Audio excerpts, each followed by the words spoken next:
नमस्ते। Sunil study point में सभी का बहुत बहुत स्वागत है। चलिए आज के इस विश्लेषण में सीधा मुद्दे पर आते हैं। हमारा आज का फोकस है सीटेट सीडीपी पेपर 2 का एक ऐसा टॉपिक जिससे हर बार, जी हाँ, बिल्कुल हर बार परीक्षा में सवाल आते ही हैं, और वो है बाल केंद्रित शिक्षा। यह सत्र बहुत ही जरूरी होने वाला है ताकि परीक्षा में इस टॉपिक से जुड़ा कोई भी सवाल कभी गलत ना हो। आइए जल्दी से देख लेते हैं कि आज के इस एजेंडे में क्या क्या है।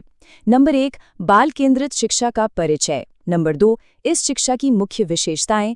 तीसरा, इसमें शिक्षक की नई भूमिका क्या है, और अंत में परीक्षा के कुछ बहुत ही महत्वपूर्ण कीवर्ड्स। तो बिना किसी देरी के पहले खंड से शुरुआत करते हैं, बाल केंद्रित शिक्षा का परिचय। देखिए, शिक्षा की पुरानी व्यवस्था में गुरुत्वाकर्षण का केंद्र हमेशा शिक्षक हुआ करता था, लेकिन बाल केंद्रित शिक्षा में ये पूरी तरह से बदल गया है। इसके तो नाम से ही बिल्कुल साफ है ना, ऐसी शिक्षा जिसके केंद्र में सिर्फ और सिर्फ बालक हो। इसका सीधा सा मतलब ये है कि शिक्षा की पूरी प्रणाली इस बात पर टिकी है कि एक बच्चे को सफल होने के लिए वास्तव में क्या चाहिए। यहाँ बच्चे की रुचियों, उसकी जरूरतों और सीखने की क्षमता को ही सबसे ज्यादा महत्व दिया जाता है। मतलब सभी को एक ही लाठी से हाँकने वाला पुराना तरीका अब बिल्कुल नहीं चलेगा। अब अगर पुरानी व्यवस्था को देखें तो छात्र बस निष्क्रिय होकर बैठे रहते थे, सिर्फ बैठकर सुनना और रटने पर जोर देना। लेकिन आज की बाल केंद्रित शिक्षा में बच्चा पूरी तरह से एक्टिव यानी सक्रिय भागीदार होता है। ये बड़ा बदलाव रटने वाली पुरानी कमियों को पूरी तरह खत्म कर देता है और सीखने को एक बोझ से बदलकर एक बहुत ही दिलचस्प अनुभव बना देता है।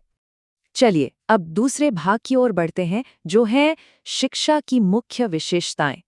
इस प्रणाली की सबसे बड़ी और खास बात है खुद करके सीखना।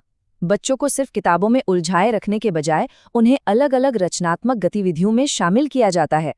लेकिन जरा सोचिए, ये कैसे संभव है? ये तभी हो सकता है जब कक्षा का माहौल पूरी तरह से डर मुक्त हो।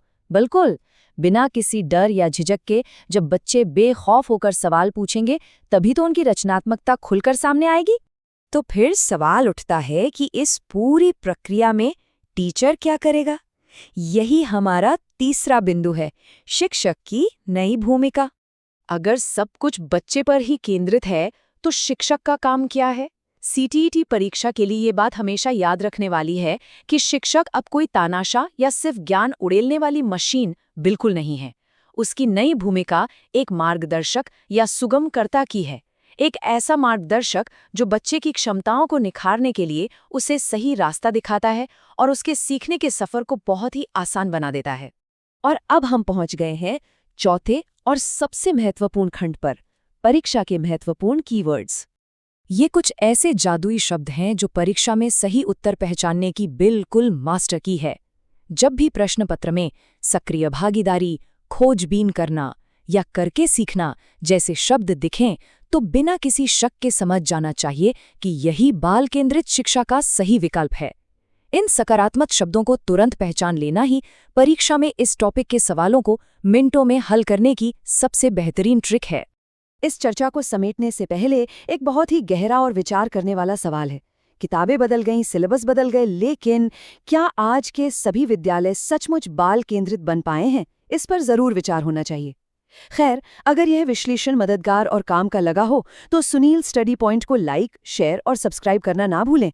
मिलते हैं अगले महत्वपूर्ण सत्र में। धन्यवाद।